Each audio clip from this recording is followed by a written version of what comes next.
دیا تھا وہی مساجد سے تمہیں جواب دیا جا رہا ہے۔ ہم نے نہ اللہ کو چھوڑا ہے، وہ وحدہ لا شریک کی عبادت ہم کرتے تھے، وہ وحدہ لا شریک کی عبادت کریں گے، وہ وحدہ لا شریک کی عبادت کرتے رہیں گے۔ ہم نے نہ کلام اللہ کو چھوڑا ہے، نہ اللہ کو چھوڑا ہے، نہ اللہ کے رسول کو چھوڑا ہے۔ جن مساجد کے اوپر تم نے وار کر دیا تھا، آج انہی مساجد سے تمہیں منہ توڑ جواب دیا جا رہا ہے۔ ان کا میڈیا پروپیگنڈا کر رہا ہے، ان کا میڈیا کہ پاکستان قوم ڈھل چکی ہے، اور ذرا ان کو بتا دیجئے یہاں یہ مساجد جن پر تم نے وار کر لیا تھا، آج انہی مساجد سے تمہیں منہ توڑ جواب دیا جا رہا ہے۔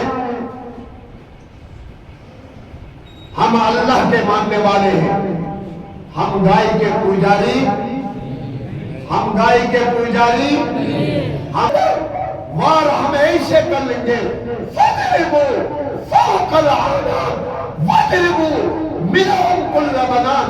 انشاءاللہ تمہاری گردنیں اتار کر ہم پھر ڈب لے لیں گے۔ اس سے پہلے ہمیں سکون اور ہنود کو، یہود کو یہ گمن تھا کہ ہمارے رافیل طیاروں پر گمن تھا۔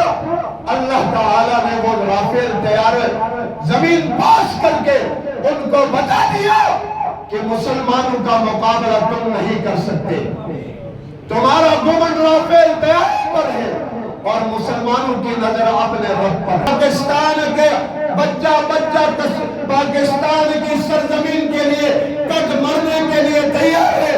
مودی ذرا دیکھ لیجئے گا، یہ مساجد جن پر تو نے وار کر لیا تھا، آج انہی مساجد سے یہ آواز اٹھا رہی ہے، آواز اٹھ رہی ہے کہ جناب مودی تو نے بڑی غلط قدم اٹھائی ہے۔